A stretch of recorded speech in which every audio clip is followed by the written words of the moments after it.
नमस्कार, मैं संजीव चंदन। स्वागत है आपका रिवर्स टॉक में। बिहार के बारे में एक धारणा मेरी बनती जा रही है और खबरों के शायद शायद आपकी भी बनती जा रही होगी, और वह यह कि कोई भी कद्दावर नेता यदि जनता दल, राष्ट्रीय जनता दल, बिहार कांग्रेस और बिहार बीजेपी के द्वारा ठुकराया जाएगा, या ऐसे कहिए बीजेपी कांग्रेस के जरिए ठुकराया जाएगा, एलजेपी में भी कोई जगह नहीं होगी और जीतन राम मांझी जी भी टिकट दिलाने में सफल नहीं होंगे, तो निर्दलीय चुनाव नहीं लड़ेगा, सब के सब प्रशांत किशोर को ज्वाइन करेंगे। तो इस बार लगता है कि कम कद्दावर इन द सेंस, अब कद्दावर को क्या, कद्दावर अब कद के हिसाब से सोचिएगा तो भाई अब ऐसे सोचिएगा, नीतीश कुमार के कद के हिसाब से इंची टेप लगाइएगा तो संकट हो जाएगा तेजस्वी यादव के उससे। लेकिन अपने अपने हिसाब के, अपने अपने पकेट के, अपने अपने इलाके के नेता जो उपेक्षित हो रहे हैं, उनके लिए दरवाजा खुला हुआ है प्रशांत किशोर का। और प्रशांत किशोर कहते हैं कि बदलाव की पार्टी है, बिहार में बदलाव करेंगे। बदलाव किसके साथ करेंगे? आरसीपी सिंह के साथ करेंगे। आज आरसीपी सिंह ने प्रशांत किशोर को, जन स्वराज को ज्वाइन कर लिया है। आरसीपी सिंह कभी नीतीश कुमार के दाएं हाथ हुआ करते थे, जनता दल यू के अध्यक्ष रहे हैं, ब्यूरोक्रेट रहे हैं, लंबे समय तक नीतीश कुमार के साथ काम करने का अनुभव रहा है। तो आज उन्होंने ज्वाइन किया। हालांकि जो प्रशांत किशोर के नंबर 2 माने जाते रहे हैं, आनंद मिश्रा, उनके बारे में उड़ती और कुछ कुछ ऐसे खबरें हैं कि उनकी पसंद भारतीय जनता पार्टी है और वो विधानसभा के टिकट के लिए बहुत ज्यादा पीके पर मोहताज नहीं है। वो थोड़ा कोशिश कर रहे हैं कि बीजेपी से भी उनको, यदि उनका बात उनकी बन जाती है, हालांकि वो कहते हैं कि वो सेवा के लिए, लेकिन उन्होंने खुलेआम कहा है कि भारतीय जनता पार्टी मेरी दूसरी पसंद है। अभी भी पहली पसंद उनकी जनसुराज बनी हुई है क्योंकि वो वहां हैं। वैसे तेजस्वी यादव भी कहते हैं कि पीके के बारे में खुद नीतीश कुमार जी ने कहा था कि अमित शाह के कहने पर प्रशांत किशोर को उपाध्यक्ष बनाया गया था जदयू का, लेकिन आज तक फिर उसका कोई खंडन कहीं से भी नहीं आया है। तो तेजस्वी यादव कहते हैं कि प्रशांत किशोर भारतीय जनता पार्टी के आदमी हैं। तो पता नहीं ऐसा क्यों कहते हैं, वो आप सब देखिए, आप समझिए। मैं इसमें बहुत यकीन नहीं करता कि किसी को के द्वारा बी टीम और आदि इत्यादि, फलितार्थ क्या होंगे अलग है, लेकिन आइडियोलॉजी कुछ कुछ यदि बी टीम की तरह आपको खड़ा कर दे, आपके एक्शंस कुछ कुछ कहने लगे, तो कोई बात बनती। आज जदयू के पुराने अध्यक्ष और जदयू के पुराने उपाध्यक्ष, अध्यक्ष और उपाध्यक्ष की गलवाहियां हुई। बिहार को बदलना है दोनों। बिहार को बदलने की कोशिशें आरसीपी सिंह बहुत दिनों से कर रहे हैं, पार्टी भी बनाई उन्होंने, लगातार असफल होते जा रहे हैं। भारतीय जनता पार्टी ने बहुत तवज्जो उनको नहीं दिया ज्वाइन कराने के बाद। ये है कथा। इस कथा के बीच में अध्यक्ष और उपाध्यक्ष चैलेंज देकर के आज पहुंचे नीतीश कुमार के गांव कल्याण बिघा, पहुंच नहीं पाए, पुलिस ने उनको रोक दिया। इवेंट बन गया। आजकल इवेंट का भी बड़ा बड़ा महत्व है। दरभंगा से लेकर के नालंदा तक इवेंट बने। सुना है कि राहुल गांधी भी नालंदा की प्लानिंग कर रहे हैं। तो नीतीश कुमार के गढ़ पर सबकी नजर है। कल्याण बिघा नहीं पहुंच पाए, लेकिन जो 2-3 सवालों के साथ वो कल्याण बिघा जाना चाहते थे, वहां के कुछ ग्रामीणों से उन्होंने, वहां की जनता से उन्होंने वो सवाल जरूर पूछे और उसके उत्तर उन्हें नकारात्मक मिले, विकास से संबंधित, SC/ST से संबंधित। बिहार शरीफ में कार्यक्रम होना था, ऐसा प्रशासन का कहना है, और उनका कहना है कि हमने जगह अलॉट कर दिया था, लेकिन ये अचानक से कल्याण बिघा जा रहे थे। अपार्ट फ्रॉम इवेंट, आज हम लोग बातचीत करेंगे 45-50 मिनट में। अक्सर हमारी नजर रहती है पीके को लेकर के, पीके कुछ कुछ करते, पीके जो कहते हैं और जो एक्शन में करते हैं, वो दोनों का तालमेल बहुत दिखाई नहीं पड़ता है। लेकिन पीके को नकारा भी नहीं जा सकता। मैंने शुरू में ही कहा कि एक भी कद्दावर अपने इलाके का नेता जनता दल यू से, बीजेपी से, किसी भी बड़ी पार्टी से ठुकराए जाने के बाद इस बार निर्दलीय नहीं लड़ने वाला है। बात मैं बृषिन पटेल की कर रहा हूं, बात मैं रामबली सिंह चंद्रवंशी जी की कर रहा हूं, बात मैं देवेंद्र यादव की कर रहा हूं, ये सब और सब इन नेताओं के जरिए ये बिहार बदल देंगे जो राजद और जदयू से ही आ रहे हैं, जो नीतीश जी के खेमे से ही और राजद के तेजस्वी यादव के खेमे से ही आ रहे हैं। क्या चुके हुए तीरों का तर्कस बनता जा रहा है जनसुराज? माफ करिएगा, मैं चुका हुआ तीर कह रहा हूं, उन सभी नेताओं से माफी मांगूंगा, इसलिए कि जब चुका हुआ इस सेंस में है कि भाई पार्टियां आपको यदि तवज्जो नहीं दे रही है, तो मैं कोई चुका हुआ राजनीति में कभी भी नहीं होता है। तो फिर हम अपने पैनल का स्वागत करते हैं। हमारे साथ हैं उपेंद्र कश्यप और हमारे साथ हैं फरह शकीब, हमारे साथ हैं अभी हेमंत जी, उनका वीडियो ऑफ है, ऑन हो जाएगा तो उनको भी आमंत्रित कर लेंगे। हेमंत कुमार, हेमंत जी यदि आते हैं तो आप ही से शुरू करते, लेकिन आपसे नहीं शुरू करते हैं, आप चूंकि वीडियो ऑफ है आपका, तो उपेंद्र भाई से बात करेंगे। तर्कस तैयार है, जनसुराज वहां कई तरह की व्यवस्था भी है, तीर यदि वहां जाता है, उस तीर से आज की कोशिश थी कि नीतीश जी को घायल किया जाएगा, अक्सर बाण से अपने तेजस्वी यादव को तो घायल करते ही रहते हैं। इधर आनंद मिश्रा भी संभाले नहीं संभल रहे हैं, सुन रहे हैं बीजेपी उनकी प्राथमिकता बनती जा रही है। उपेंद्र भाई, आज के इवेंट पर आपकी क्या, आज जो आरसीपी सिंह आए हैं उसको लेकर के आपकी टिप्पणी, आज जो कल्याण बिघा में हुआ उसको लेकर के आपकी टिप्पणी, प्राथमिक टिप्पणी, फिर सवाल। नमस्कार। दो तीन बातें स्पष्ट हो गई आज तक के घटनाक्रम से। जनसुराज पार्टी, आशा का विलय होना, आरसीपी का प्रकरण, आनंद मिश्रा का प्रकरण, आपने नाम भी लिया रामचंद्र प्रसाद चंद्रवंशी जी का, रामबली प्रसाद चंद्रवंशी जी का। ये एक चीज स्पष्ट बताता है, जो कद्दावर नेता आप कह रहे हैं कि जनसुराज पार्टी में ही जा रहे हैं, तो ये स्पष्ट संदेश इस बात का है कि बिहार की राजनीति में जो कद्दावर नेता हैं वह इस बात को मान रहे हैं, जान रहे हैं और समझ रहे हैं कि यहाँ एनडीए बनाम महागठबंधन की सीधी लड़ाई होनी है विधानसभा चुनाव में।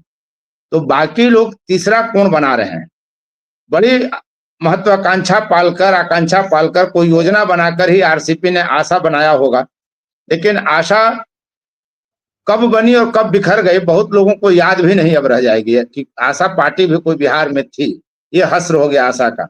और दुर्भाग्य देखिए कि जिस रामचंद्र प्रसाद सिंह के अधीनस्थ थे पीके, आज उसी पीके के अधीनस्थ आ गए हैं रामचंद्र प्रसाद सिंह। बड़े बड़े पूर्व विधान परिषद, पूर्व विधायक, पूर्व सांसद, पूर्व अधिकारी, पद छोड़ने वाले नेता और अधिकारी आज जनसुराज पार्टी में सिर्फ और सिर्फ इस भय से जा रहे हैं कि तीसरा कोण शायद उनको मौका दे दे किसी भी सदन में पहुंचने का, अन्यथा वे जान रहे हैं कि सीधी लड़ाई है। अगर सीधी लड़ाई की आशंका या संभावना इनको नजर नहीं आती, कोई इफ बट किंतु परंतु इनकी सोच में रहती, तो अकेले लड़ने का भी साहस करते, खुद तीसरा कोण बनने का साहस करते।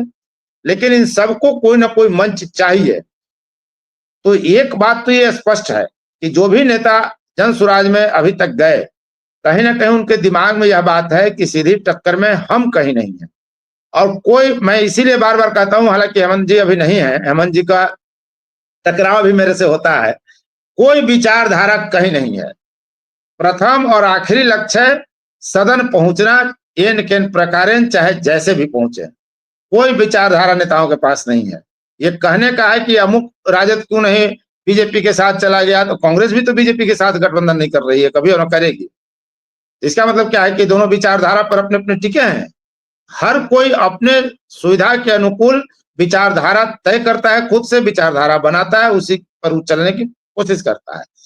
अब दूसरी बात जो नालंदा में हुआ, कल्याण बिघा में, हम उस पर आते हैं। सामंतों के जो बनिहार थे और जो बिहार सरकार की पुलिस है, मुझको लगता है दोनों में बहुत बारीक अंतर अब बच गई है। और बिहार पुलिस को लेकर के जितनी भी बातें आप कह ले वो कम पड़ेगी। प्रशासन नाम का कोई चीज नहीं है। आप जंगल राज चिल्लाते रहिए लालू राबड़ी के काल को, लेकिन उस समय अफसरशाही इतनी हावी नहीं थी। हाँ, नगर स्तर के लोग, प्रखंड स्तर के नेता भी कभी कभी पदाधिकारियों पर हावी होते थे, जिसका कभी कभी बेजा इस्तेमाल होता था, इससे इनकार नहीं है। लेकिन तब जनता की भी आवाज सुनने के लिए मजबूर किए जाते थे पदाधिकारी। आज तो विधायक और सांसद की औकात नहीं है कि वो थानेदार से काम करा लें।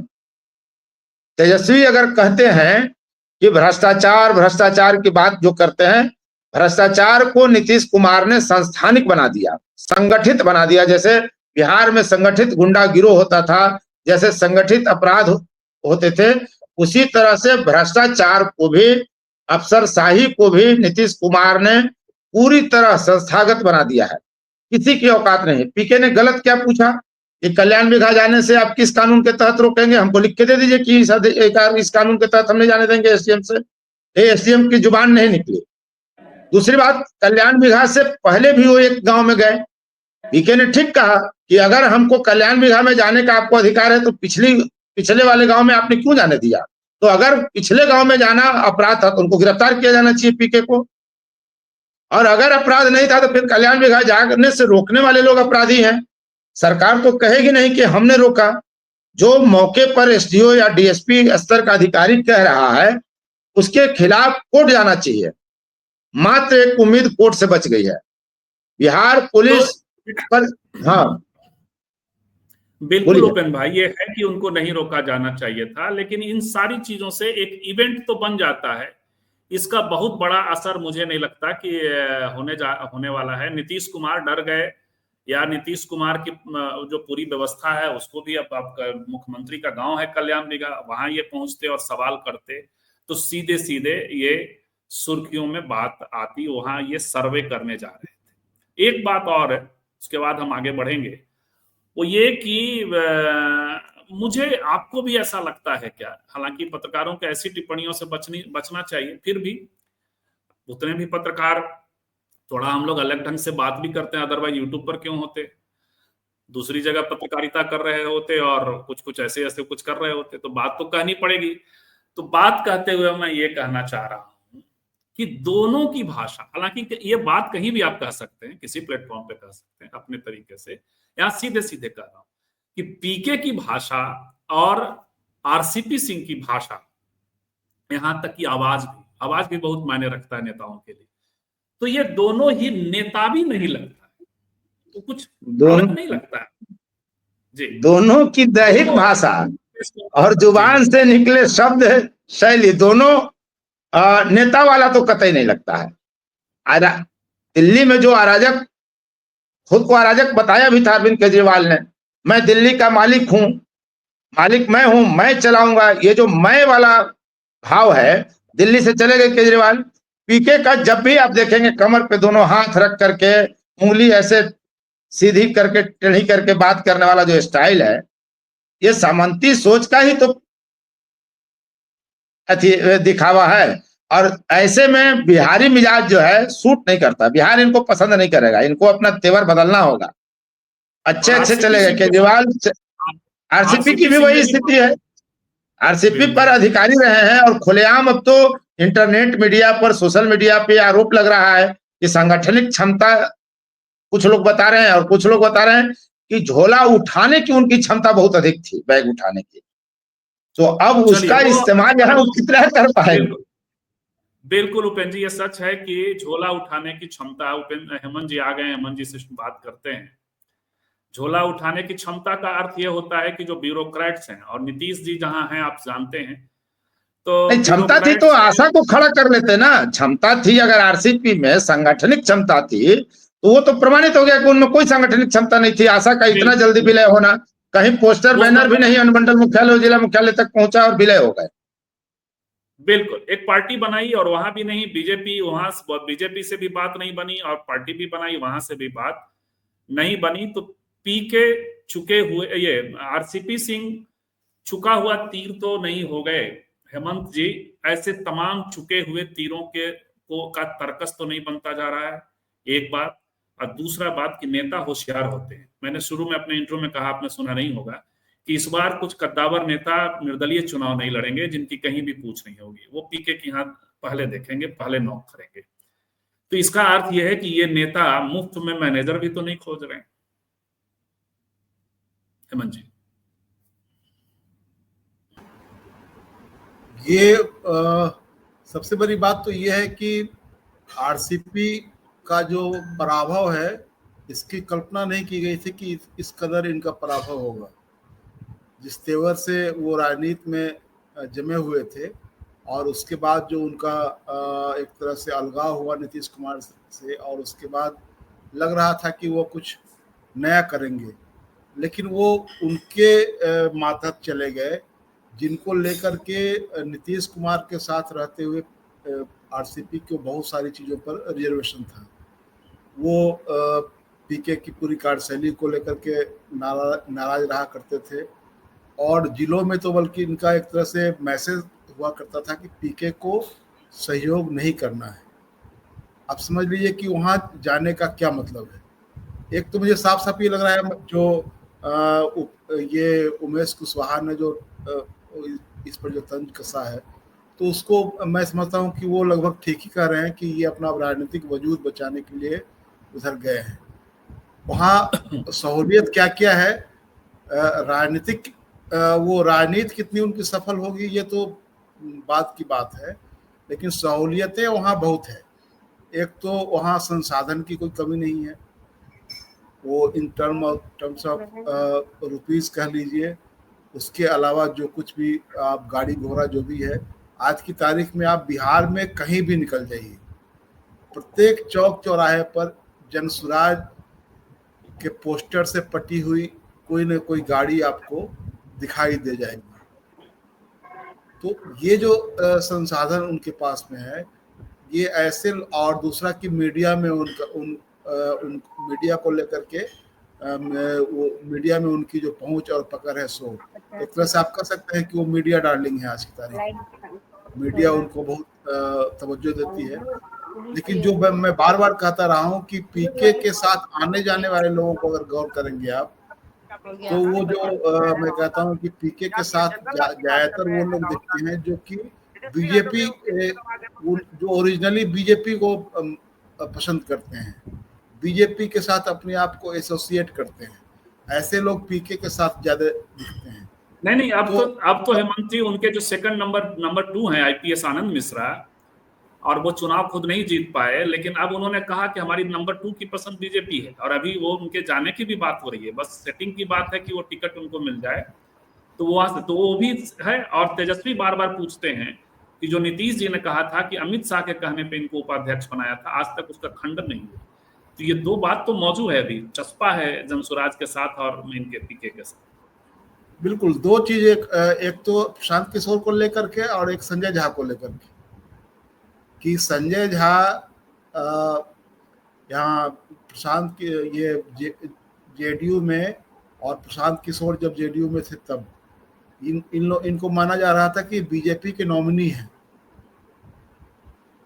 जनता दल के भीतर, और वो समय ने दोनों को प्रूव किया, प्रशांत किशोर को भी और संजय झा को भी।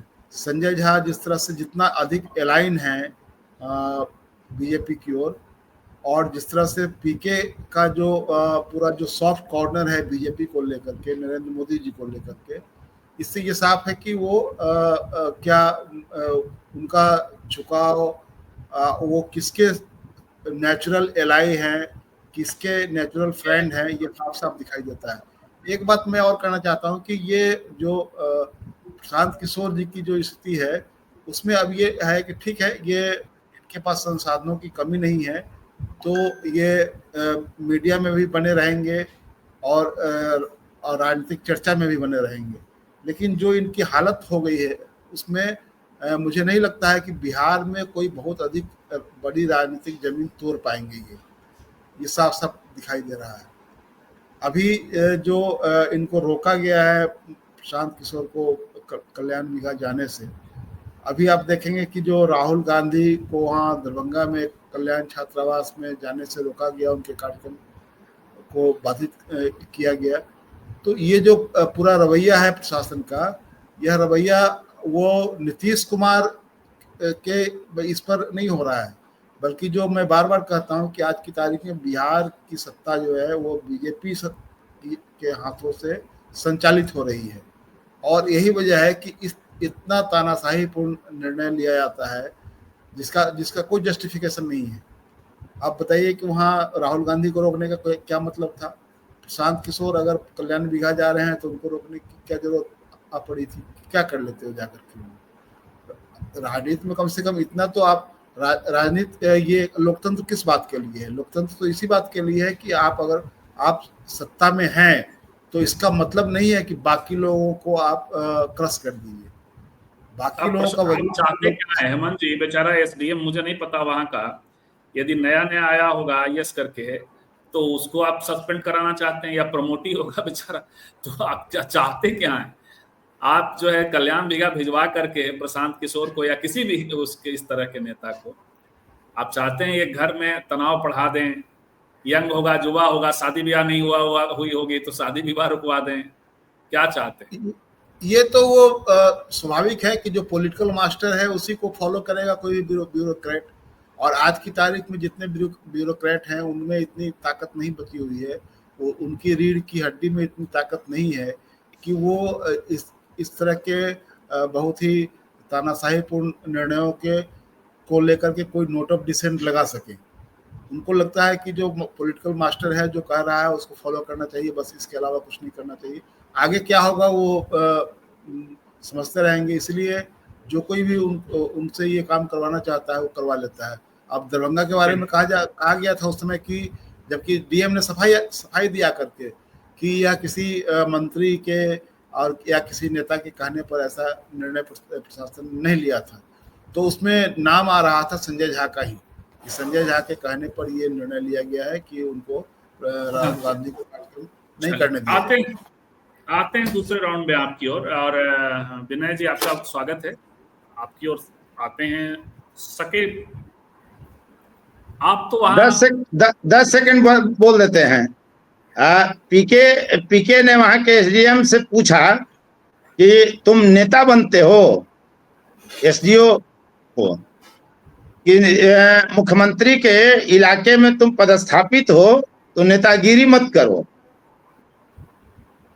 हाँ, लेकिन ये भाषा जो है, ये सब भाषा पीके जो बात करते हैं ना, उनका अंदाज, उनका कम्युनिकेशन वो इरिटेट करता है। अब ये बात सुन के यदि इसी लैंग्वेज में यदि उन्होंने एसडीएम से बात की होगी तो तुम तलाक भी किया है एक बार, तो एसडीएम ने यदि 2-4 तमाचे नहीं लगा दिए तो फिर क्या? वैसे उसी में कई बार आप कहते हैं और कई बार तुम कहते हैं, दोनों बातें उन्होंने कही। आप भी संबोधित कर रहे थे और तुम भी एक आध बार बोले हैं। उनमें एक ब्यूरोक्रेट वाला भाव, वही इसीलिए हमने कहा कि आरसीपी सिंह दोनों आप वो कहा ये ना राम मिलाए जोड़ी हो गए, एक अध्यक्ष उपाध्यक्ष दोनों एक साथ पहुंच गए। और जो हेमंत जी कह रहे हैं कि आरसीपी सिंह पसंद नहीं करते थे इनको, लेकिन आप ज्वाइन करना वहां। लेकिन सकेत साहब, जो हम देख रहे हैं, आप तो भाई जमीन पे जुड़े हुए हैं, आपके यहाँ भी बहुत सारे वोटार्थी हैं, वोट के आकांक्षार्थी हैं। हम लोग बात कर रहे थे कि एक गए वहां और वापस आ गए। हालांकि ऐसे नेताओं की फौज के साथ क्या कर लेंगे पीके, आप कैसे देख रहे हैं, जो राजद, जदयू और दूसरी जगहों से आ रहे हैं? एक तो ये सवाल है, और दूसरा कि क्या ये जो मैं देख रहा हूं कि ऐसा होगा, जो बहुत सारे लोग इसलिए कि मैनेजमेंट हमको मिल जाएगा, बिना मुफ्त का मैनेजमेंट मिल जाएगा, इसलिए भी वहां जाते हुए दिखाई दे रहे हैं। तीसरा, अपने ही कार्यकर्ता को ये टिकट नहीं देते। जैसे विधान परिषद में इनका बहुत ही बढ़िया कार्यकर्ता जो कि विधान पार्षद बने भी मुजफ्फरपुर से, हेमंत जी से भी इस पर ले लेंगे, तो उनको टिकट डिनाई कर दिया। सकेत साहब क्या देख रहे हैं? जमीन अनम्यूट कर रहा हूँ, म्यूट कीजिए आप। जी संजीव भाई, देखिए, जो जिस आदमी ने 25 साल 30 साल 40 साल राजनीति की है और विशुद्ध राजनीति की है, वो किसी भी परिस्थिति में अगर आज प्रशांत किशोर के साथ जुड़ रहा है तो मुझे नहीं लगता है कि वो बहुत लंबा खींचेगा। चुनाव तक वो किसी तरह जुड़ा रहेगा। चुनाव तक अगर उसको टिकट मिलता है तो वो ठीक है, नहीं मिलता है तो वो बहुत मुमकिन है कि चुनाव से पहले भी पार्टी छोड़ सकता है। ऐसा मैं आपको इसलिए बता रहा हूं कि प्रशांत किशोर की जो पॉलिटिकल पार्टी है, दरअसल हम इसको मैं अपनी व्यक्तिगत राय के रूप में मैं इसको पॉलिटिकल पार्टी नहीं मानता हूं। ये एक पॉलिटिकल कॉर्पोरेट है जिसके पीछे आईपैक की एक ताकत है। आईपैक के स्किल्ड लड़के हैं जो पॉलिटिकल ट्रेनिंग लेकर के आए हैं, टीस से आए हैं, एएमयू से आए हैं, जेएनयू से आए हैं, अच्छी यूनिवर्सिटियों से पढ़ के आए हैं। सैलरी पैकेज अच्छी है उनकी, शानदार उनकी हॉस्पिटैलिटी है, और वो ये तमाम रणनीति बना रहे हैं। मैं आपको, हमारी जब आपसे बातचीत हुई थी तो मैंने कहा था मुनाजिर भाई के बारे में। डॉक्टर मुनाजिर हसन मुंगेर से 3 बार के विधायक हैं, एक बार वो बेगूसराय से सांसद हैं, और वो आदमी मंझा हुआ पॉलिटिशियन है। वो व्यक्ति सिर्फ 2004 में एक बार अपना लोकसभा का चुनाव हारा जयप्रकाश नारायण यादव से, जो यूपीए 1 की लहर थी उस टाइम में, और ये जनता दल यूनाइटेड से चुनाव लड़े थे। बाकी उस आदमी को बेगूसराय भेजा गया चुनाव लड़ने के लिए, वो आदमी वहां भी चुनाव जीत के निकल गया। उसकी चुनावी मैनेजमेंट इतनी शानदार होती है, मैं व्यक्तिगत रूप से जानता हूं, बहुत पर्सनली जानता हूं। आज अभी 2 घंटे पहले मेरी मुलाकात हुई है। वो गए थे लेकिन वो बहुत ज्यादा दिन टिक नहीं पाए, क्योंकि उनको कंट्रोल कर रहे थे आईपैक के लड़के। और जो आदमी 3 बार हाउस का मेंबर रहा हो, एक बार लोकसभा का सांसद रहा हो, कई पोर्टफोलियो उसने संभाले हो, जिंदगी में पहली बार 1995 में विधानसभा का चुनाव जीत के गए और लालू जी ने युवा एवं संस्कृति मंत्री बनाया उनको। जो आदमी विधानसभा के साथ साथ मंत्रालय का पोर्टफोलियो संभालने का आदि हो, उसको ये आज के नौसिखिया लौंडे संभालेंगे, उसको डिक्टेट करेंगे तो वो बर्दाश्त नहीं कर पाएगा, उसके ईगो को हर्ट होगा। इसलिए वो विरसन पटेल हो, ये आनंद मिश्रा वहां टिक सकते हैं। आनंद मिश्रा पॉलिटिशियन नहीं, आनंद मिश्रा ब्यूरोक्रेट है। नहीं, लेकिन वो आनंद बीजेपी को मिश्रा अपना वहां टिक चॉइस सकते बताने, बीजेपी को हैं। अपना चॉइस बताने लगे। मैं एक बात बता रहा हूँ, लेकिन देखिए देवेंद्र यादव के भी बीच में खबरें आई कि वो छोड़ रहे हैं। विरसन पटेल जी भी अच्छा, गए, वो जरूर है। विरसन पटेल बहुत देवेंद्र यादव छोड़ रहे सीनियर हैं, ये नेता खबर है। मुझे नहीं थी। अच्छा, देवेंद्र यादव भी जाकर छोड़ रहे हैं। हाँ, अच्छा, वो निकल जाएंगे निश्चित रूप से, आप मान के चलिए। विरसन पटेल 7 बार के विधायक हैं, 1 बार के सांसद हैं। आप उनकी उनकी राजनीतिक क्षमता को ये लड़के अगर डिक्टेट करेंगे तो विरसन पटेल कितने दिनों तक टिकेंगे? सवाल ही पैदा नहीं होता है, सवाल पैदा नहीं होता है। वो आदमी जो 7 बार के हाउस का मेंबर है, जिसके अपने सैकड़ों जो है वो उसके कार्यकर्ता रहे होंगे, उसके व्यक्तिगत कार्यकर्ता रहे होंगे, वो आदमी ये आईपैक के लड़के उसको डिक्टेट करेंगे तो वो बर्दाश्त नहीं कर पाएगा। नहीं, और लेकिन जहां वो तक सिर्फ भारतीय इतना जनता है, पार्टी, यदि यदि यदि शकील साहब उनको कहीं से टिकट प्रॉमिस नहीं हुआ तो देवेंद्र जी यहाँ रहेंगे। यदि उनको जीतने वाला, इसलिए तो ये लोग जा रहे हैं देखिए वहां, बरामदगी मैंने सीख वही तो रहे हैं। कहा, मैंने वही तो आपसे कहा कि जिनको टिकट मिल जाएगा वो तो ठीक है, वो तो टिक जाएंगे, चुनाव लड़ लेंगे, जीत हार जो भी हो। लेकिन जिनको टिकट नहीं मिला और जो वेटरन लीडर्स हैं, बहुत मुमकिन है कि उनमें से कुछ तो चुनाव से पहले ही निकल जाएं कि भाई हमको जब टिकट यहां भी नहीं मिला है तो हो सकता है कि वो किसी और दूसरे जो जो सेटल्ड राजनीतिक दल हैं उसके साथ वो एसोसिएट हो जाएं कि चलिए ठीक है, आपको पोस्ट इलेक्शन हम कहीं सेटल कर देंगे। ये भी हो सकता है, आयोग का मेंबर बना देंगे, कुछ भी बना ये देंगे। हो सकता है, देखिए बिल्कुल। मुनाजिर साहब ने छोड़ दिया, क्योंकि मुनाजिर साहब का वो मिजाज नहीं है। आज भी मुनाजिर साहब आते हैं, उनके आने की सूचना मिल जाती है 2 दिन पहले से लोगों को कि भाई आने वाले हैं। उनके आने से 1 घंटा पहले उनके बंगले पे आज भी गाड़ियां लगनी शुरू हो जाती हैं, और वो रात के 3 बजे तक बैठे रहते हैं। वो रात के 3 बजे तक उनकी महफिल जमी होती है। मैं प्रत्यक्षदर्शी हूं, मैं खुद बैठता हूं, मुझे खुद, मेरे पड़ोस में उनका घर है। मुझे कभी मुनाजिर भाई से बात करनी होती है तो मैं 11 बजे रात से पहले नहीं जाता हूं। मैं जाता हूं खाना वाना खा के आराम से नाइट सूट पहन के, और सुबह 4 बजे वहां से आता हूं। ये उनका शेड्यूल है। तो उस आदमी को ये लड़के डिक्टेट करेंगे, वैसे लोग नहीं बर्दाश्त करेंगे। अब आप जी, भारतीय जनता पार्टी से एसोसिएशन की बात कर लीजिए। भारतीय जनता पार्टी से एसोसिएशन का क्या है? देखिए 24 अप्रैल को पूर्णिया प्रमंडल में इनका एक कार्यक्रम था, कार्यकर्ता सम्मेलन सह रात्रि भोज। मेरे मामू ससुर हैं, हमारी वाइफ के छोटे मामा है, वो जनसुराज के भक्त हैं, और वो भी कटिहार से टिकट लेने के जुगाड़ में अपना है। देखिए मिलता है कि नहीं मिलता है। तो उन्होंने अपने फेसबुक पेज पे लगाया, इंस्टा पे लगाया, मैंने देखा। तो उसमें जो है, उसमें अतिथि के रूप में पप्पू सिंह भी मौजूद मतलब उनका भी नाम है इनविटेशन लीडर पर, पूर्व सांसद लिखा हुआ है। पूर्व भाजपा सांसद नहीं लिखा हुआ है, पूर्व सांसद लिखा हुआ है। और मैंने उनसे पूछा भी कि भाई ये भाजपा सांसद आपको लिखना चाहिए था, लोगों को पता चले। कौन नहीं जानता है पूर्णिया से पूर्व सांसद पप्पू सिंह कौन है? भाजपा के सांसद हैं। पप्पू यादव होते तो समझ में आता, पप्पू सिंह भाजपा के सांसद हैं। तो आप भाजपा लिख क्यों नहीं रहे हैं? तो इनका जो एसोसिएशन है संजीव भाई, वो देखिए, और ये महज इत्तेफाक नहीं है कि लोकसभा का चुनाव फेज वाइज चल रहा था।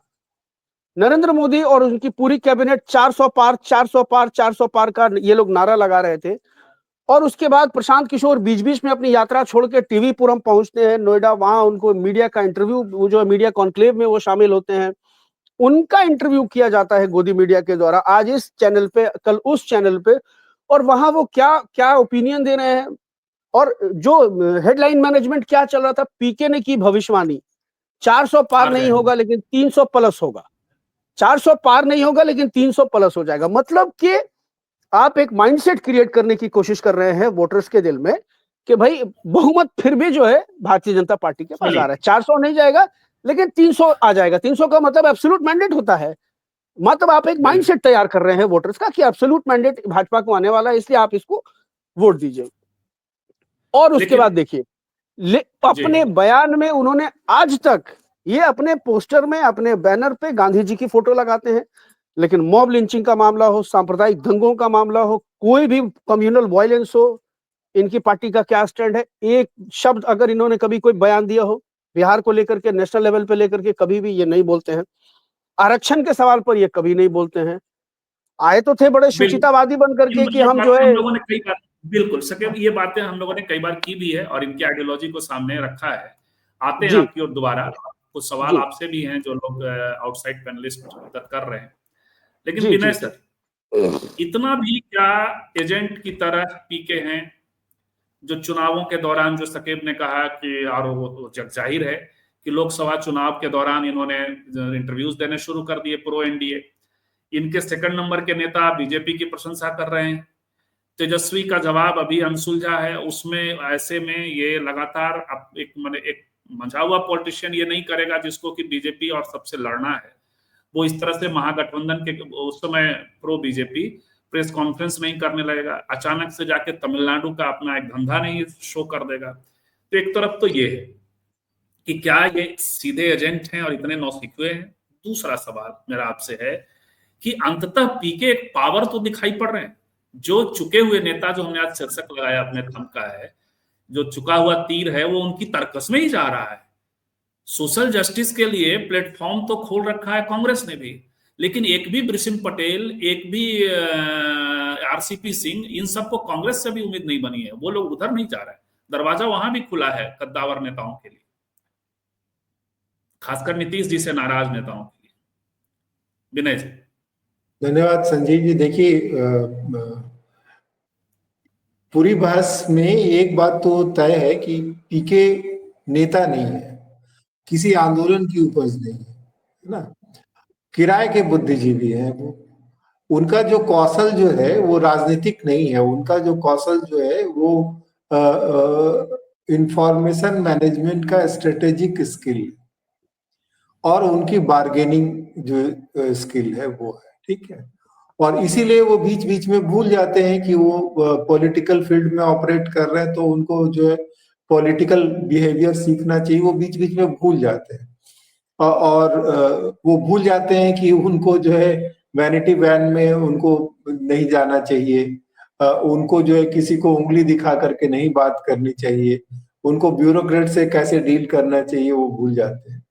एक बात, किराए पे उपलब्ध है ये आपको पता ही है कि वो उनका मामला ऐसा मामला नहीं है जैसे विधान चंद्र राय ने कहा कि भाई मैं मुख्यमंत्री हो गया तो भी मैं प्रैक्टिस नहीं छोड़ूंगा, ठीक है ना। या एमजीआर ने एक बार कहा कि मुख्यमंत्री रहते हुए भी वो अपना फिल्में करना चाहते थे क्योंकि वो फिल्मों से ही उनको बड़ी ताकत मिलती थी। एक बात, ठीक है ना। दूसरी बात ये जो आपने कहा कि मंच तो कांग्रेस ने भी खोल रखा है, तो फिर कांग्रेस के पास क्यों नहीं जा रहे? तो बात यह है कि जो कांग्रेस में जो जकड़न है ना, जो कांग्रेस में स्पेस तो है पर वहां जो है उन लोगों को पता है कि जो आपको जाना है तो बंदगी करते जाना है और बंदगी करते निकलना है। तो बहुत सारे लोग जो अब उनको लग रहा है कि थोड़ी जो इतने दिन तक घिस पिट करके अगर थोड़ी जो बची है कहीं जो जगह है तो उसमें वहां उनको लगता है कि कांग्रेस में जो उनकी जो राजनीतिक महत्वाकांक्षा के हिसाब से उनकी मोबिलिटी का स्पेस उतना नहीं है, पहले से ही वहां भीड़। लेकिन पता नहीं, जैसे ये जिन नेताओं ने ज्वाइन किया, आप जो कह रहे हैं उस हिसाब से, उस पर हम और आगे और लोगों से भी बात करेंगे। आज ही का सीन देखिए, जैसे मान लिया कि कांग्रेस में ये खड़गे साहब अध्यक्ष, तो राहुल जी इसके बावजूद कि डिफेक्टो नेता हैं और वो हैं, सब कोई हर किसी को पता है, लेकिन इमेजरी में कम से कम कांग्रेस अध्यक्ष को सम्मान मिलता है। आपको राहुल जी सेंटर में बैठ के ज्वाइन नहीं करवाते हैं आरसीपी सिंह को, यानी किसी को भी। लेकिन यहां आप देखिए कि उनके अध्यक्ष ऐसे बेचारे बैठे थे बगल में, जैसे कोई, अब तो नाम मैं भी भूलने लगा, तो कहीं ना खबर में न इमेज में, और वहां मूल पीके और आरसीपी और बड़ा गदगद मिल रहे हैं दोनों। जेडीयू के दो अध्यक्ष मिले पुराने, ये आप ऐसे मनोज भारती कांग्रेस में कम से कम कुछ बोलना चाह रहे, साकिब बोलना चाह रहे थे। हाँ, मैं नाम बता रहा था, मनोज भारती। और एक चीज और सर, विनय सर, एक और लाइन जोड़ूंगा। अभी जो ये इन्होंने गांधी मैदान में जो अभी इन्होंने 13 अप्रैल को जो रैली किया था, उसमें उसके आप कटआउट्स देखेंगे, उसके होर्डिंग्स देखेंगे, कहीं भी मनोज भारती की फोटो आपको नहीं मिलेगी। हर जगह प्रशांत किशोर, सिंगल आर्मी के फोटो तो बिहार के चुनाव में भी है, तो उपेंद्र भाई और कई पत्रकारों के हवाले से हम इस पर डिस्कस कर चुके हैं कि कई चुनाव में हटाए गए, उनके फोटो रहे ही नहीं। खैर विनय जी, तो वो कांग्रेस की तुलना में यहाँ भी तो खत्म हो जाने वाली बात है। जो जा रहा है वो खत्म हो रहा है। पीके ही एकमात्र सूर्य है, बाकी सब सूर्यास्त। यहाँ उनको यहाँ पे उनको ये लग रहा है कि वो शायद जो चुनावी जीत के बाद वो शायद पीको को मनोवर कर पाएंगे। वहां कांग्रेस में जो है बाकी लोग मिलकर के राहुल गांधी को संभालने वाले हैं, पर यहाँ पीके को संभालने वाले कोई नहीं है। वहां उनका एक मुश्त राज वो चल रहा है। दूसरी बात, जो आरसीपी सिंह जो वहां गए हैं और जो उनके आनंद मिश्रा जी जिनके बारे में कह रहे हैं कि वो बीजेपी में जाना चाहते, तो मेरा अपना तो स्पष्ट मानना है कि जो पीके जो है वो शुद्ध रूप से बीजेपी के एक फ्रंट है, और उनको वो टास्क दिया गया और इसीलिए उनको वो टूल्स भी दिए गए, कॉर्पोरेट टूल्स दिए गए कि आप कैसे मैनेज करें। उनका काम सिर्फ ये है कि कितना वो डिफ्लेक्ट कर सकते। देखिए, एक होता है कि आप अपने लाइट से चमकते हैं, दूसरा होता है कि एक रिफ्लेक्टेड ग्लोरी में चमकते हैं।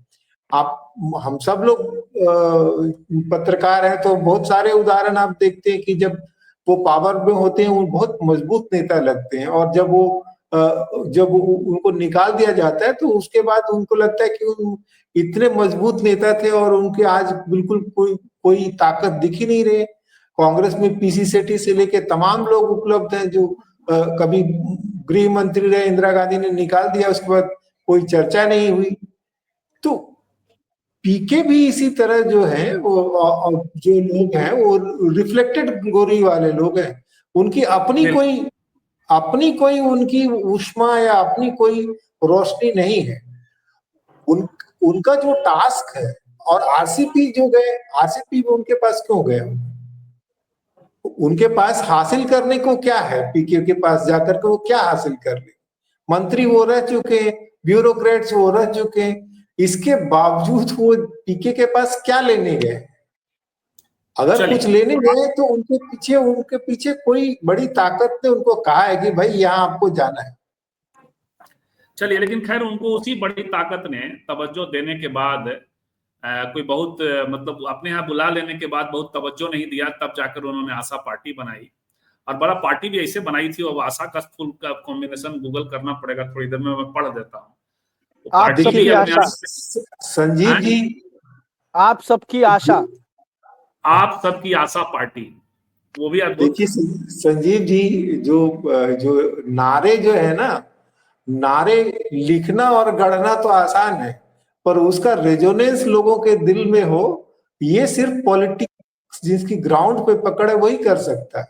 वही कर सकता है नारे। बिल्कुल हेमंत जी, नारे वहीं से आ सकते हैं जिसकी ग्राउंड पे पकड़ हो। आपने एक और आईपीएस को देखा, उन्होंने कुछ पता नहीं क्या वो ऐसे लगा जैसे वो पार्टी लॉन्च की और पीछे उसको जो सिंबल आया, त्रिपुंड का सिंबल आया, लांडे। अगर संजीव जी, अगर विद्युता से ही पॉलिटिक्स होती तो फिर इतने सारे पॉलिटिकल साइंटिस्ट थे, सब नेता हो गए रहते। बिल्कुल बिल्कुल। तो अब सवाल ये है मंजी कि फिर भी एक कुर्मी चेहरा क्या मिल गया नालंदा में पीके को, ऐसा वो सोच रहे हैं। और दूसरा कि उनके यहाँ जो मनोज भारती पे भी आप टिप्पणी कर ही दीजिएगा कि वो कहीं मतलब वहां गए और गए, बस खप गए। तो कोई भी वहां जाएगा, वैसे दूसरे और भी लोग, टिकट मिलेगा इसकी एक संभावना है, मैनेजमेंट मिलेगा उनको, आईपैक का ताकत मिलेगी, ये हो सकता है। दूसरी बात और तीसरी बात, जीतन राम मांझी कह रहे हैं कि आरसीपी और पीके तो वायरस है, एनडीए में एंटी वायरस तत्व तो पहले से है, मौजूद है। हेमंत जी, नीरज कुमार ने भी बोला है, विषाणु हाँ, कीड़े, विषाणु कीड़ा बोला है जी। आते हैं आप जी हेमंत जी। देखिए, ये बहुत पहले से मैं ये कहता रहा हूं कि प्रशांत किशोर में कोई भी लोकतांत्रिक तत्व उनके भीतर में नहीं है, इसका निहायत अभाव है। देखिए, कोई व्यक्ति कहीं से भी आए, चाहे वो रणनीतिकार हो, वो राजनीतिज्ञ हो, लेकिन एक बुनियादी शर्त जो होती है राजनीति करने के लिए, वो है कि आपके भीतर में कोई लोकतांत्रिक तत्व है या नहीं।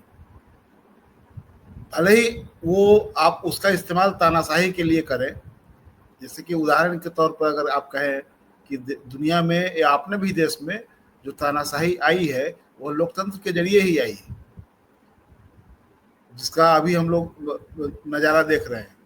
तो प्रशांत किशोर जी के साथ दिक्कत ये है कि वो अपने तमाम इसमें एक्ट में ये साबित करते रहते हैं कि वो बुनियादी तौर पर लोकतंत्र के खिलाफ है, और यही वजह है कि वो तेजस्वी की पढ़ाई लिखाई को बहुत बड़ा मुद्दा बनाते हैं, जबकि ये अब तो टेस्टेड है और ट्रस्टेड है कि उन्हीं की पार्टी में उनसे ज़्यादा पढ़े लिखे लोग, उनसे ज़्यादा काबिल लोग तो उनके अध्यक्ष हैं मनोज भारती। वो आईएफएस रहे हैं, कई देशों में एम्बेसडर रहे हैं, तो इस लिहाज से तो प्रशांत किशोर को उनकी माथत होना चाहिए। हेमंत भाई, गांधी जी इसके बहुत बड़े उदाहरण है। गांधी जी के चेले जो थे, गांधी जी से बहुत पढ़े लिखे लोग। बिल्कुल। तो ये जो उनकी जो क्वालिटी है या डिस्क्वालिटी कह लीजिए, ये बताती है कि ये राजनीति में ऐसे लोग बहुत सफल नहीं हो पाते हैं। लेकिन जो सवाल है, जो पहले की टिप्पणी में मैंने कहा कि इनके साथ बहुत लोग जो जा रहे हैं, उसके पीछे एक बड़ी वजह यह है कि ये वहाँ संसाधन इतना कैलकुलेटेड और इतना ये है, भरोसेमंद है कि वहाँ लगता है कि हमको मेहनत करना नहीं है, हमारे लिए प्रचारक भी है, हमारे लिए पैसा भी है, हमारे लिए गाड़ी घोड़ा भी है, तो अपना शरीर लेकर के जाना है। दूसरी बात यह है कि राजनीतिक चुनौती नहीं है। राजनीतिक चुनौती कहाँ होती है? जब आप किसी वैचारिक लड़ाई में उतरने जा रहे होते हैं, यानी कि आप चाहे आप कांग्रेस का मुकाबला करने जा रहे हैं या बीजेपी का मुकाबला करने जा रहे हैं या पूरा हिंदुत्व की जो राजनीति है उसके खिलाफ आप कोई लाइन लेने जा रहे हैं, तो इस तरह ये तो है नहीं उनके यहाँ। उनके यहाँ है कि एक जो सोसेबाजी है कि जिसमें यह है कि हम बिहार को बदल देंगे, हम शिक्षा को बदल देंगे, हम लोगों को यही रोजगार दे देंगे, ये तमाम तरह की जो जुमलेबाजी है। और जो लेकिन जिसने पूरी जिंदगी नीतीश जी के साथ दे दी है, आरसीपी सिंह, और जो भी भला है बुरा है उसमें उस इंस्ट्रूमेंटल हैं आरसीपी सिंह नीतीश जी के, तो फिर उनके जरिए क्या बदल देंगे वो? नालंदा में सिवाय कुर्मी वोट कुछ जो हासिल कर नहीं पाए आरसीपी सिंह। ये दोनों की जरूरत है। प्रशांत किशोर को भी ऐसे लोग चाहिए जो नेम फेम वाले लोग रहे हैं, नामचीन लोग रहे हैं, और दूसरे की उन नामचीन लोगों को भी प्रशांत किशोर की जरूरत है जिनके पांव तले जमीन नहीं है। जैसे कि आरसीपी निश्चित रूप से जो विनय जी कह रहे थे कि वो रिफ्लेक्टेड लाइट से वो रोशन होते हैं, तो उनके लिए जो कुछ है, अगर इतनी ही उनमें ताकत होती। देखिए, बीजेपी एक ऐसी पार्टी है जो कि लोगों को चाहे वो के पोटेंशियल को बहुत बारीकी से जज करती है। अगर आरसीपी में इतना ही पोटेंशियल होता तो बीजेपी उनको कोई बड़ी जिम्मेवारी देती, लेकिन जिस तरह से उनके यहाँ जाने के साथ ही उनको डंप कर दिया गया, तो उनको माल खाने में डाल दिया गया, तो इससे साफ हो गया टिकट कि तक नहीं मिला। हाँ, उनके पोटेंशियल की जानकारी बीजेपी को है और उनके पोटेंशियल की जानकारी नीतीश जी को भी है। वो किन चीजों के जरिए नीतीश जी को मदद कर रहे थे वो सबको पता है, वो किन चीजों के लिए माहिर थे वो सबको पता है। लेकिन उनके पास कोई बहुत बड़ी फैन फॉलोइंग हो, उनके पास कुछ ऐसा जनाधार हो जिसके जरिए वो बहुत कुछ उलट पुलट कर देंगे, ये नहीं है जी, ये सबको पता है। तो इससे ये साफ साफ लगता है कि जो हम लोग के आज चर्चा का जो केंद्र है उसमें मैं ये साफ कहना चाह रहा हूँ कि प्रशांत किशोर की जो पूरी जो राजनीति है बिहार में, वो कहीं किसी दिशा में जाती हुई तो दिखती नहीं है। और अंततः मैं ये कहता हूँ कि जब आप किसी के लिए एक तरह ये मित्र कीट की तरह अपने आप को अगर लेकर के आए हैं कि हमको किसी न किसी को मदद करनी है, तो मित्र कीट की जो भूमिका होती है वह बस फीलर की होती है, फिल इन द ब्लैंक वाली भूमिका होती है। वो बहुत अधिक कोई दिशा बदल देंगे, कोई ऐसा रास्ता खोल देंगे जिसकी वजह से बिहार की राजनीति में कुछ नया अजूबा हो जाए, ये मुझे कहीं दूर दूर तक दिखाई नहीं देता है। तो अगर सचमुच मैं एक बात और कहता रहा हूं कि जो बदलाव जो लोग चाहते हैं, जो चाहते हैं कि नहीं बीजेपी को हटा करके महागठबंधन को आना चाहिए या नीतीश जी को हटाकर तेजस्वी को आना चाहिए, तो इस पूरी राजनीति में बहुत सारे लोग उनके हम सफर हैं, उनके गठबंधन में हैं। तो अगर आप बिहार को बदलना चाहते हैं, अगर आपको लगता है तो बदलाव के जो आकांक्षी लोग हैं जो कहते हैं कि नहीं हमको इनको हटाना है, तो आप भी उस महागठबंधन में शामिल हो जाते। तो लगता कि आप किसी एक में इसको किसी एक कॉन्स्टिट्यूंसी को आप संबोधित कर रहे हैं, उसको एड्रेस कर रहे हैं, जिसके जरिए आप कुछ न कुछ बिहार को देना चाह रहे हैं, लेकिन ऐसा है नहीं।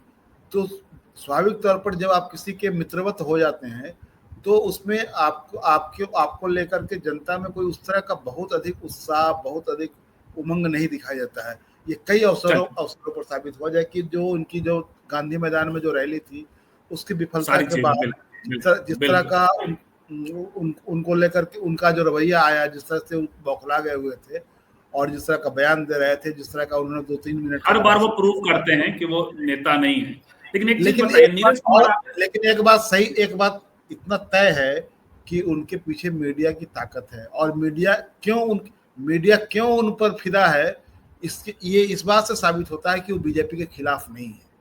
अगर बीजेपी के खिलाफ होते तो मीडिया उनकी रोज क्लास लगाता। ये कभी आपने देखा है? नहीं देखा। बिल्कुल। एक बात बताइए हेमंत सर कि आप नीरज जी तो आपके क्लासमेट रहे हैं ना या बैचमेट? नहीं, हमसे एक क्लास सीनियर थे, क्लासमेट नहीं थे, लेकिन हम लोग एक ही हॉस्टल में रहते थे, अगल बगल के रूम में रहते थे। साइंस पढ़े थे, बायोलॉजी वगैरह?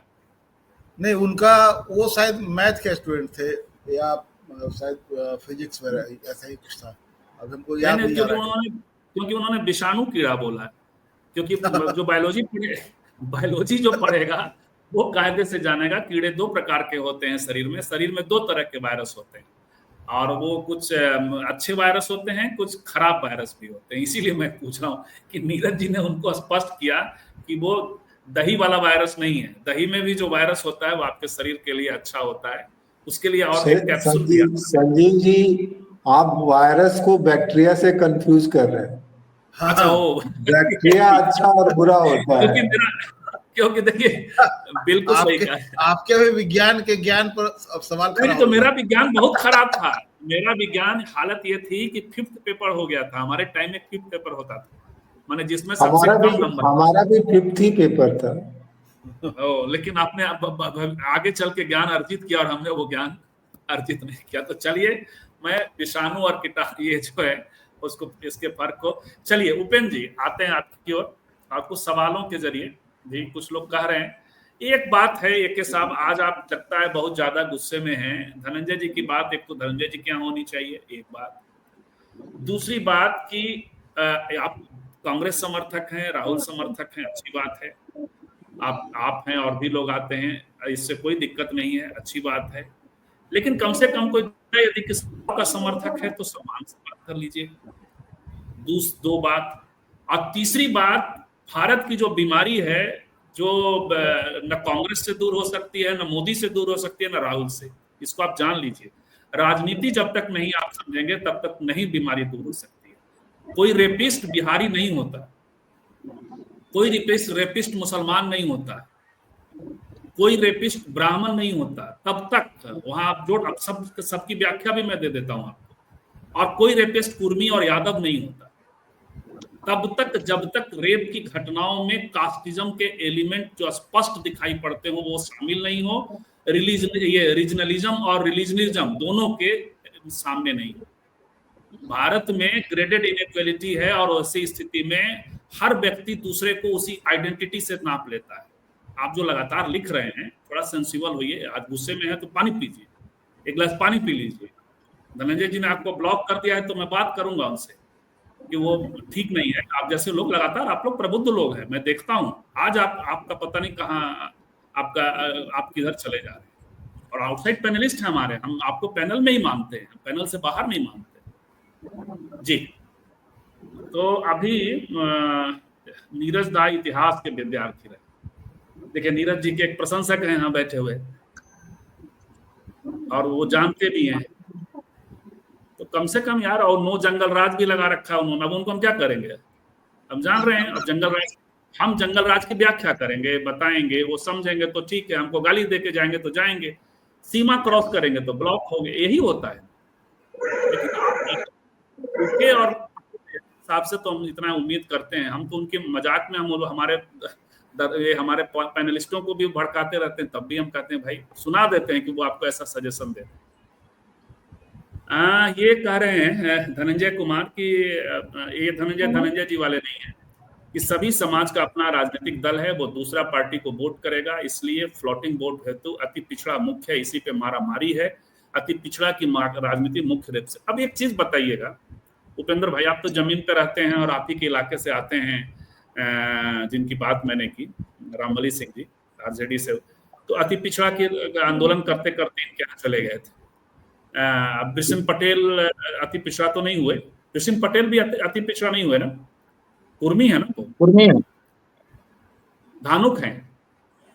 धानुक कुर्मी, वही कुर्मी नहीं, धानुक है लेकिन शेड्यूल्ड अति पिछड़ा में है वो। तो अति पिछड़ा लीडर्स इनके पास पहुंचे हुए हैं। एक बात तो ये बताइए, ये कितना इनका जन समर्थन पैदा कर पा रहे हैं। और ये सवाल हमेशा गुत्थी की तरह रहेगा। ये अंतिम में हेमंत जी से एक वाक्य में मात्र जवाब ले लूंगा, नहीं तो कहेंगे हमसे नहीं पूछा उन्होंने। तो वो ये कि ये सभी कद्दावर नेता फिर भी पीके के यहाँ जा रहे हैं। कांग्रेस भी सोशल जस्टिस कर रही है। जब तक बड़ी पार्टियों, बड़े नेता नहीं जाते तब तक वो पुनर्जीवन नहीं होता। जिस तरह के लोग जा रहे हैं कांग्रेस के भीतर, तो उससे और यहाँ जो जा रहे हैं, दोनों में बहुत फर्क है। कैसे देख रहे हैं बेस पे? पीके के बारे में जो ग्राउंड लेवल पर जानकारी है, वहां पैसे की उपलब्धता है। अगर आप भावी कैंडिडेट हैं, अगर आपने उनका रजिस्ट्रेशन कराया है तो मात्र 11,000 रुपए लगा। और कहीं भी मीटिंग होती है तो नेताओं को बुलाते हैं अपनी गाड़ी से, गाड़ी भी उपलब्ध कराते हैं, खर्चा भी उपलब्ध कराते हैं। तो एक सुविधा ये है। दूसरा, आईपेक की जो पूरी टीम है वो है, फराह भाई ने ठीक कहा था कि अहम का टकराव होगा नेताओं के साथ और वो हटेंगे। लेकिन जो नया नया नेता बन रहे हैं या किसी नए प्रोफेशनल फील्ड से आकर के ज्वाइन कर रहे हैं, उनके साथ अहम का टकराव नहीं है। उनको ये सुविधा उपलब्ध है कि उनको मुफ्त में दिशा निर्देश भी प्राप्त हो जा रहा है, वाहन भी कार्यकर्ताओं को ले जाने के लिए उपलब्ध हो जा रहा है, कार्यकर्ता भी खुद से नहीं बनाना है।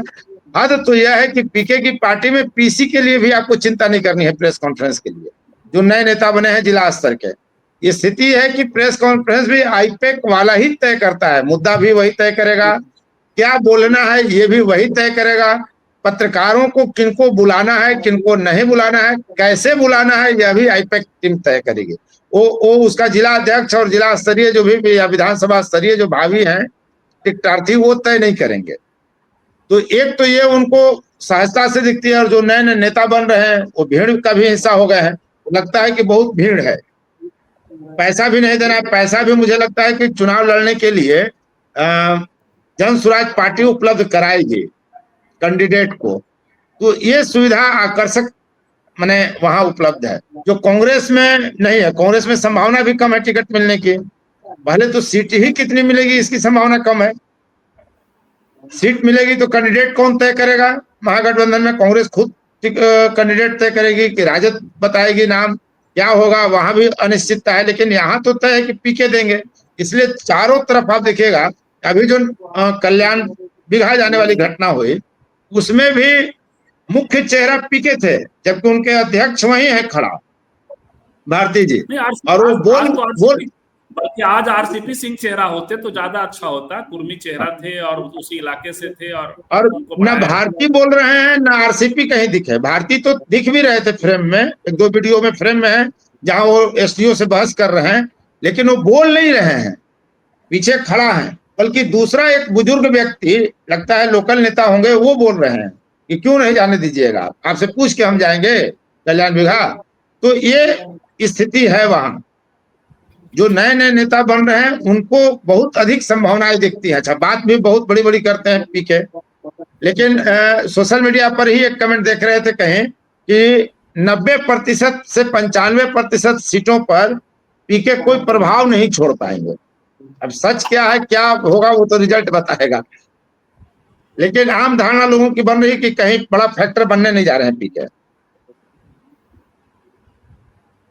बिल्कुल। एक क्वेश्चन था शकीब को एड्रेस करके, तो क्वेश्चन हाँ ये है और इस पर जवाब दीजिएगा फिर, चूंकि 56 मिनट हो गया है। छोटी छोटी टिप्पणी हमें अंतिम में फिर से एक बार हेमंत जी से भी लेना है। शकीब जी, क्या पीके की पार्टी में टिकट की इतनी मारामारी है कि पुराने नेताओं को टिकट नहीं मिल पाएगा? आपने जो पिछली बार बोला था उसको लेकर नंदलाल जी ने ये सवाल किया।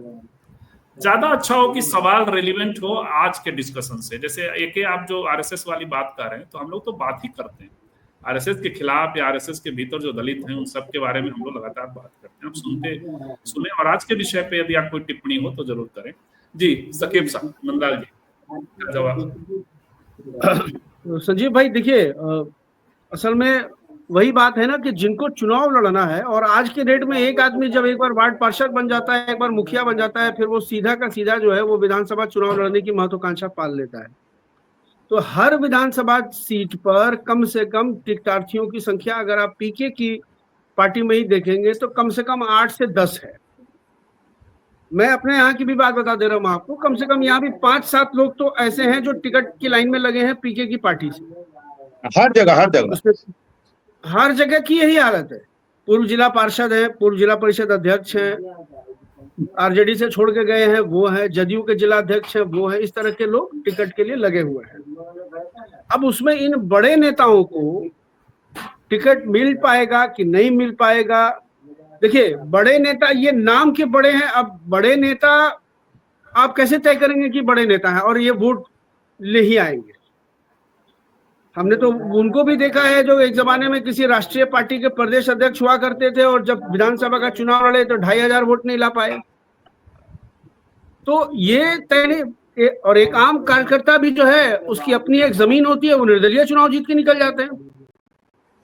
जमा खान चैनपुर से लड़े, बसपा की टिकट पे लड़े, तो जमा खान बसपा की वोट से थोड़ी जीत गए। जमा खान की अपनी एक पहचान थी तो जीत गए। पिछले बार 2020 में चिराग पासवान के उम्मीदवार राजकुमार सिंह मटिहानी से चुनाव जीते तो राजकुमार सिंह के पास सिर्फ एक फैक्टर लोजपा का टिकट थोड़ी था, राजकुमार सिंह की अपनी भी एक क्रेडिबिलिटी थी, अपना पहचान था। तो ये जरूरी नहीं है कि जो बड़े लोग हों उनको उनके सिर्फ बड़े होने की वजह से टिकट दिया जाए। पीके का जो ये जो नेटवर्किंग कॉर्पोरेट सिस्टम इनका जो है, आईपैक जो है, ये पीछे से भी काम करता है जो आपको पता नहीं होता है। जितने ये टिकटार्थी हैं इनके बारे में उनके लड़के फीडबैक लेते रहते हैं।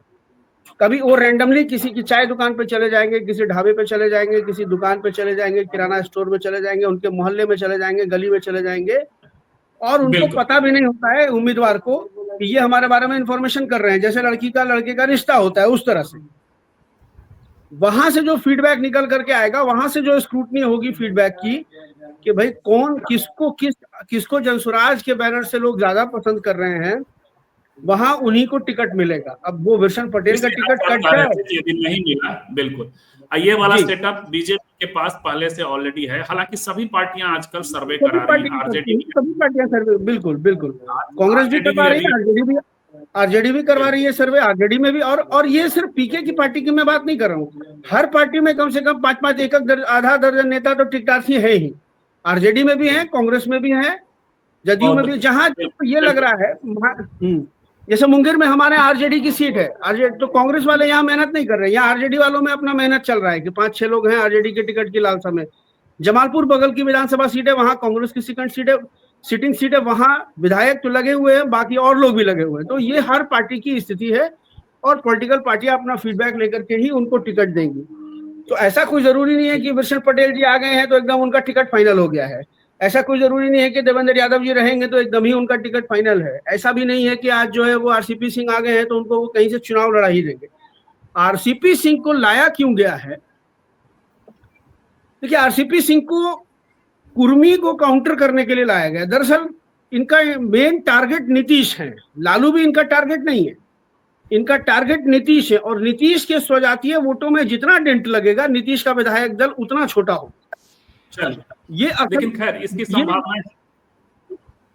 इसकी संभावनाएं कितनी होंगी इस पर और आगे भी हम लोग टेस्ट करते रहेंगे। 1 घंटा 1 मिनट हो चुका है। अब ये आरसीपी सिंह जी खुद कितना वोट अपने नाम पर दिला पाएंगे पीके को, ये थोड़ा सा ग्रेजुअली बाद में पता चलेगा। आज तो अभी तक तो उनकी कोई सांगठनिक क्षमता हमको दिखी नहीं है। उन्होंने अपनी पार्टी बनाई, कब खत्म हो गई ये भी लोग नहीं जान पाए।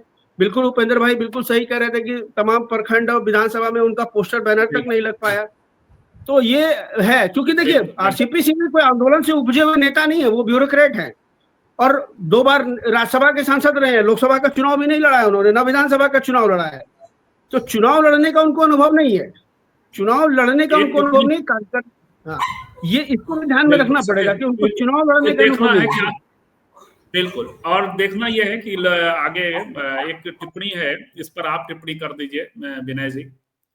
और ड्राइंग मेमोयर ये होगा अभी 6 महीने तक, अभी जब तक बिहार का चुनाव है, प्रमुखता से हम लोग इस पे ज्यादा बात करेंगे। हमारी कोशिश होगी कि हम जितनी जल्दी संभव हो सके हम कुछ फील्ड से प्रो पीपल रिपोर्ट्स भी दे सके। तो ये है, ये डिबेट तो अभी यही चलेगा, क्या करें अब लोगों को। जी, अभिराज राय कह रहे हैं कि उपेंद्र सर, जनसुराज एक निजी बैंक जैसा दल है जिसमें बड़े आराम से ग्राहक का खाता खोल दिया जाएगा, लोन भी दे दिया जाएगा, मगर इनकी आर्थिक नीति देश और ग्राहक के दूरगामी हित नहीं साधता। बहुत अच्छी टिप्पणी है सर, बहुत अच्छी टिप्पणी है जी। सही बताया कि जब प्राइवेट बैंक में खाता खुलना होता है तो लड़की घर तक आती है और पैटी की मुस्कुराई और फोटो खींच के ले जाती है। जब खाता बंद करना होता है तब आपके हिस्से जो होता है वो टोल फ्री नंबर होता है जिसमें आप जितना चाहे गुस्सा ले और फोन भी नहीं उखाड़ सकते क्योंकि वहां एक सिक्योरिटी गार्ड खड़ा होता है। बिल्कुल। तो ये है, प्रशांत किशोर खबरों में बने हुए हैं लगातार, बहुत बड़ी बात है। जितना विरोध पैदा कर सकते हैं मांगना में, उतनी बड़ी उपलब्धि होगी। डिस्ट्रप्शन के लिए मैदान में है, दोनों 2 धार से वो कोशिश कर रहे हैं, लेकिन खबरों में भी बने हुए हैं। और जो हर चुनाव में अंतिम एक बात और, हमारे सवाल का एक बात में दे दीजिएगा जवाब, और चुनाव नजदीक आएगा और नेताओं के बीच अस्थिरता पैदा होगी, नोन चेहरे, पूर्व विधायक, पूर्व सांसद, किसी को जगह नहीं मिलेगी। तो उन सब के लिए पीके या निर्दलीय या थोड़ा कांग्रेस वाली जगह भी हमको लगता है कि खुलने वाली है। विनय सर। नहीं, देखिए पीके के यहाँ जो है, पीके जो के यहाँ जो आने का रास्ता जो है उस गेट पे पीके खुद खड़े हैं। कौन आएगा और कौन जाएगा वो ही नियंत्रित करेंगे, ठीक है ना। तो अभी तो उनको लोग चाहिए और उनको जो मेन मैंडेट मिला है कि जो वो डिसरप्शन वाला और जितना ज्यादा वो मीडिया में ट्रैक्शन हासिल कर सकते हैं वही है। क्योंकि जो फ्लोटिंग वोटर्स है, जो फर्स्ट टाइम वोटर्स हैं, उसको जो गवर्नेंस का मुद्दा है उसके मुद्दे पे, क्योंकि जिसने वो आंदोलन नहीं देखा है, जेपी का आंदोलन नहीं देखा है, सामाजिक न्याय वाले में उसने बहुत जो मोबाइल पर खबरें देख करके व्हाट्सएप के जरिए राय बना करके जो जो मतदाता यानी फ्लोटिंग वोटर के जरिए वो कोशिश करेंगे, तो इससे तो अंत में नुकसान महागठबंधन को, यदि फ्लोटिंग वोटर को कैच करने की कोशिश। हाँ, तो वही कोशिश ही है। जैसे वो पुष्पम प्रिया एकदम से एडवर्टाइजमेंट देके मुख्यमंत्री बनने ही आई थी, और अगर सोशल मीडिया की मानते तो उनका तो मतलब बकायदा उनकी शपथ ग्रहण उनका हो चुका था, जितनी भीड़ ऐसा हुआ। थी। और ये जो कह रहे हैं हेमंत सर, विनय जी जो कह रहे हैं कि वो नए लोगों को लगता है कि जेपी का मूवमेंट, अरे भाई ये तो आनंद कुमार को लगता है, डायरेक्ट मैंने अपने कानों से सुना है कि पीके का दूसरे जयप्रकाश है। प्रोफेसर आनंद कुमार की बात मैं कह रहा हूं, और उस प्रोग्राम में मैं खुद शामिल था, तो क्या करिएगा। खैर हेमंत जी एक छोटी टिप्पणी करिएगा जल्दी से, 1 घंटा 5 मिनट हो गया। आनंद कुमार जैसे लोगों को क्या है ना, वो जो डूबते हुए को तिनके का सहारा जैसे है, कि वो जो किसी भी तरह से वो जो है वो रेलेवेंट बने रहना चाहते हैं। जी, तो अभिराज राय वाले टिप्पणी से जुड़ा और थर्ड राइंग मेमोयर वगैरह की भाषा को अख्तियार करके मैं एक सवाल आपसे कर रहा हूं हेमंत जी, कि कम से कम पीके ऐसी दवा का दुकान तो बने हुए हैं ना, जहां रोगी जो है वहां जाना चाहता है, और बहुत सारे बड़े बड़े ब्रांडेड दुकानें भी बिहार में हैं जहां रोगी नहीं जा रहा। पीके जो है राजनीति के झोला छाप डॉक्टर है।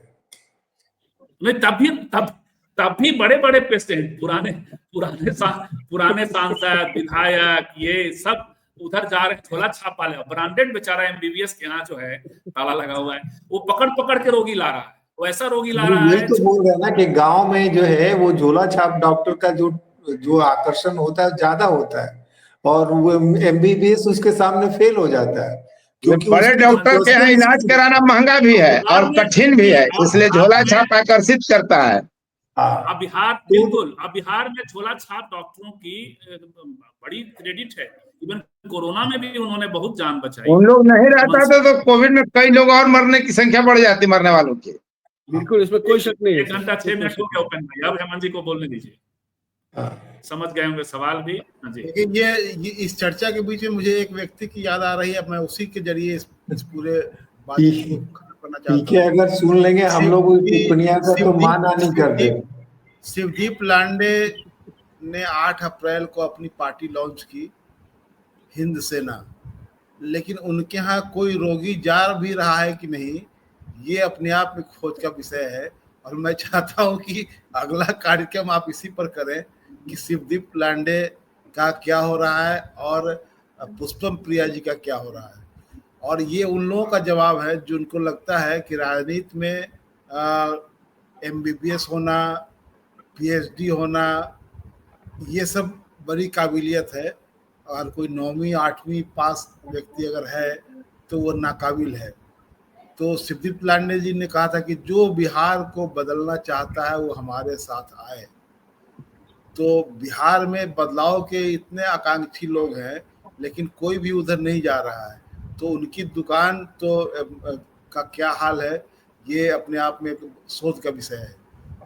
अब जो लेकिन ये ब्रांडेड वाले में भी नहीं जा रहा है, वो भी मैं कह रहा हूँ जी। हाँ, तो पीके के साथ दिक्कत यह है कि जो अभी विनय जी ने कहा कि वो राजनीति के झोला छाप डॉक्टर हैं, तो बिल्कुल ये मैंने कहा कि उनकी पूरी राजनीति जो है वो एक ऐसे दिशा में जा रही है जिसकी कोई दिशा ही नहीं है।